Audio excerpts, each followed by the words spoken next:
15/16 की रात्रि में आलोक नगर स्थित एक मकान में चोरी की गई थी। परिवार शादी में निकला था, उसके पश्चात चोरी हुई थी और इस संबंध में थाना सागंज पर एक अभियोग पंजीकृत किया गया था और अभियोग पंजीकृत करने के बाद भिन्न भिन्न टीम इसके वर्कआउट के लिए निकाली गई थी। उसी क्रम में कल रात्रि को इसको पूर्णतः वर्कआउट कर लिया गया है। एक अबुल हुसैन और फरीद, ये दो व्यक्ति थे जिनके द्वारा उस घर की रैकी की गई थी और रैकी करने के पश्चात उस घर में इन लोगों ने आपका ताला तोड़कर चोरी की थी।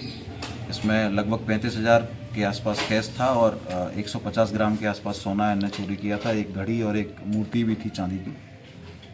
और उसके पश्चात इसमें फरीद जो व्यक्ति है उसके द्वारा उसको सोना और मूर्ति को अपनी बहन शिल्पी को दे दिया गया था, जिसके द्वारा उस सोने को एक सुनार के पास ले जाके गलवाया गया और गलवाने के बाद उसे भिन्न भिन्न हिस्सों में कर दिया गया था और कुछ सोना उनके द्वारा बेचा भी गया था, जिससे लगभग 6 लाख के आसपास उन लोगों ने उसको एनकैश कराया था। और वर्तमान में हम लोगों के द्वारा लगभग 2 लाख रुपए इसमें रिकवर किए गए हैं। एक व्यक्ति से 98,000 के आसपास कैश है और एक शिल्पी जो महिला है उससे 1 लाख लगभग बरामद की है।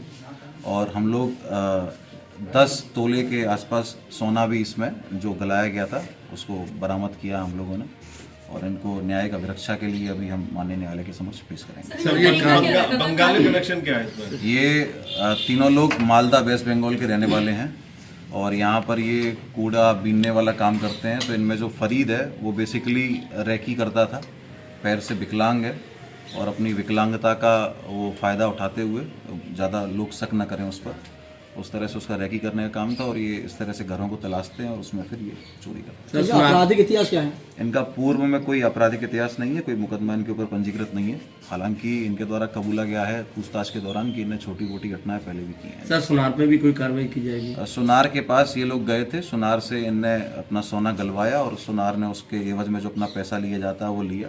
इनने उसको ये बताया कि हमें एक ज़मीन खरीदनी है, तो उसने गुड फेथ में इनके सोने को गलाया है। उसका वो कोई इनके गैंग में शामिल नहीं है, उस तरह की कोई इंटेंशन नहीं है मेला फाइट, तो सुनार का कोई इसमें विशेष रोल है। इनके अन्य और भी साथी इनके साथ शामिल है इसमें? अभी इसमें और आगे हम इसको तहकीकात करेंगे। आगे फर्दर इन्वेस्टिगेशन में अगर कोई और निकल के आता है तो उसके ऊपर भी विधिक कार्रवाई। ये सिर्फ आगरा में ही सक्रिय थे या रैंडम सिटीज में जाके इस तरीके? इनके ऊपर मैडम जैसा मैंने बताया कि आज तक कोई मुकदमा पंजीकृत नहीं है पूर्व से इनके ऊपर और इनने ये स्वीकारा है कि इनने कुछ चोरियां पूर्व में की हैं, लेकिन कोई अभियोग पंजीकृत न होने के कारण बहुत इसको स्पष्ट रूप से नहीं कहा जा सकता कि इनने अन्य किसी जनपद में या किसी राज्य में चोरी की है या नहीं की है। सर, ये बंगाल से यहाँ रह रहे थे या बंगाल का आना जाना है या बंगाल से ही आगे चोरी करते हैं? ये बंगाल से यहाँ रह रहे थे काफ़ी समय से। ये अपना यहाँ कूड़ा बीनने का काम करते हैं। यहाँ जो फरीद है, फरीद अपनी बहन शिल्पी के साथ रहता है। शिल्पी यहीं आगरा निवासी है। ठीक।